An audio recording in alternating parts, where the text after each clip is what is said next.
Hey guys, Mike from Wrestling Then and Now. Thanks so much for checking out the YouTube channel and for all your support. If you haven't already, please click subscribe. I have so much content coming up. You don't want to miss anything. If you enjoy this video, please give it a like. It really does help my channel grow. Thanks again. Can we do a little WWE, WCW rapid fire? I'll just name some names. Tell me first thing comes to your head. Yeah. Awesome. Sting. Amazing. Yeah, just simply amazing. Good guy. First person I seen when I walked into Monday Nitro the first time. He jumped out from behind the wall. He was in full makeup. I walked in with my bag. He's like, "Ooh." I was like, hey, Sting, what's up, dude?" I was like, "Shannon, it's my first Nitro." Gave me a hug. He's like, "Hey, man, if there's anything I can do for you while you're here, come to me." Just right off the grip, right? Just, yeah, offering a hand. Undertaker. Good. I call him a friend, good friend. Yeah, locker room leader. I think the last locker room leader. I don't think that there's been a locker room leader since him. I haven't been in the locker room, so I can't tell you like if these other guys that call themselves locker room leaders can hold a candle to the way he ran the locker room. But to me, Taker was the locker room leader and will always be the locker room leader. Lex Luger. Love hate relationship. Love Lex now. When I first got to WCW, there was a few times I went to Lex and he no-sold me and just wouldn't even talk to me. But Lex is good now. Like we've talked and stuff. So it's funny. I saw Lex recently and I talked to him. He when he was doing the Lex Express stuff, I was doing WWF TV and he was cool to me. And I said to him, you always gave me advice for dieting. Yeah. He goes, "So you were the one I was nice to back then." yeah, So yeah. he admits he was a jerk. Yeah. Back in And the it was day. funny because it was off my first experience. I was like, "Yeah, what's up with this dude?" Because it was about advice. Like I needed some advice, and he just like no-sold me. Like gave me nothing. I was like, "Dang, okay." Ric Flair. Wild man. Like Rick, Rick's gonna be Ric Flair till the day we put him in the ground, man. I feel like he's great guy, great, great at making money. Like he's a brand, he is the brand, Ric Flair. And I don't think there will ever be anybody that lives their gimmick like Ric Flair in and out of the ring. Triple H. Triple H, straight shooter, straightforward, always was with me, always honest, gave me some of the best advice I ever made, or I've ever gotten. Whenever I switched over to Mohawk, I'll just share this real quick. I'd kind of like it wasn't like a full Mohawk that went back, and I went to him. I was like, "Hey, man, I got this character that I want to do. I want to do this Mohawk thing." And he's like, "Hey, man, if whatever it is that you're gonna do, just do it 100%. Either go all in or don't do it." He's like, "Because you're either gonna succeed or fail with it, and your best chances, if you do fail, you want to know that you went all in with it." And I was like, "Okay." So I kept that in mind, like going forward, that would always hit me. But yeah, I like Hunter. I think he's got a great mind for the business. JBL. JBL, that's a tough one, man. I love JBL. I think, I call him a friend. Um, the old JBL from back in the day, he could be tough on you, but I would always fire back, like whatever it was, like I'd never back down. And I think that's why we got along, because if he would see you cowered away, then he would.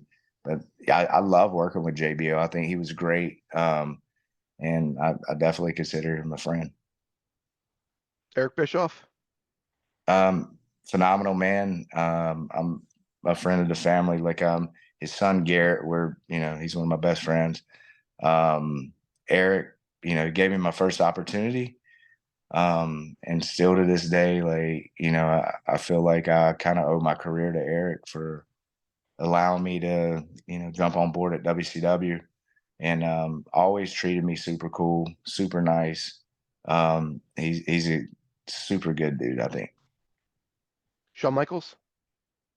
Yep, another guy that's just, you know, Sean's the best. He's got one of the best minds in the business, one of the best that ever step in the ring. You know, one of the reasons that I wanted to be a wrestler was Shawn Michaels. Last one, Vince McMahon. Vince, strictly business. Man, you know, just he knows what he wants and he takes it. And you're either part of that or you're not. And I mean, I've walked in Vince's office to talk to him before, you know, or go in like, man, we're gonna hash this out, you know, and then you leave there and you feel like an asshole because like there's 1,000 things that you didn't know, and you know why you didn't know it, and then you walk out of there and you're like, well, geez, like why did I even go in there for? Um, just powerful, powerful man. You know, whenever it comes to his mentality, like he's 20 steps ahead of you. Like whatever you have in your head, like he's probably 20 steps ahead of you.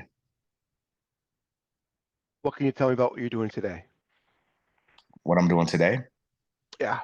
So today, man, I'm obviously I'm working at Riverside Recovery of Tampa. You know, working with pro athletes and veterans, trying to help people like maintain long-term sobriety. You know, that's my number one passion right now. And we're doing this thing called Night of Recovery, coming up in the Lancaster, PA area, with another, you know, some of the WWE guys that's battled with substance abuse too. So we're working on this series called Night of Recovery, where we go to these different places, you know, and we tell our stories, our experience, strength, and hope to hopefully raise money and pull people into treatment and get them sober, whether it's pro athletes or just anybody, man, anybody struggling.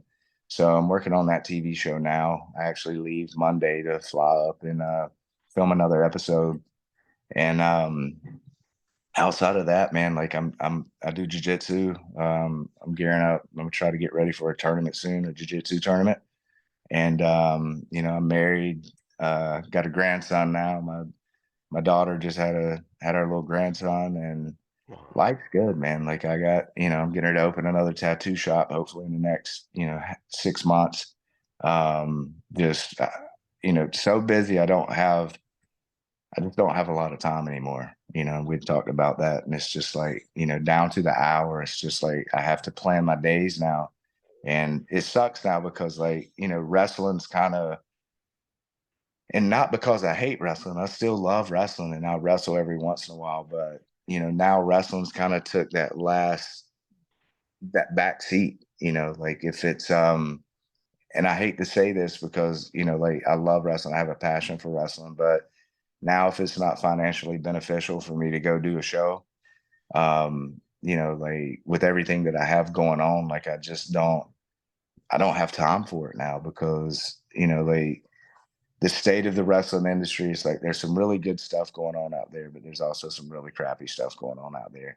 And, you know, people call you and they want to nickel and dime you and all that. And it's like, I'll tell them straight up, like, I don't have time to nickel and dime. It's like for me to walk away from what I have going on in my life right now, like it's going to cost this amount of money. Um, you know, it's non-negotiable. Like it's either you want me on your show or you don't. It's like either you want me for my last 30 years that I've done in the business and the fact that I'm still in good shape and I can go give you a performance, or you don't. And it's like, you know, when people start nickel and diming, it's just like, hey man, it's probably better you get somebody else. Like, cause you know, like my rate's not this crazy rate anyways, but If people do want to reach you, is there a certain contact information that's best to reach you at? yeah, gaschambertattoo@gmail.com. If you want to book me for a seminar for signings, you know, if you're struggling, like if you're out there, and you're struggling with any kind of addiction, alcoholism, drug addiction, like hit me up too, man. Like email me. There's hope on the other side of that. I've been through it myself. A lot of wrestlers have been through it. And I help people every day, man, overcome that. So just know you're not alone. If you're out there and you're struggling, whatever it is, hit me up, man. Gas chamber tattoo at gmail.com. And let's try to get you some help, or, I'll come and do your seminar, show, whatever it is, as long as you're not trying to give me a hot dog and a Coke.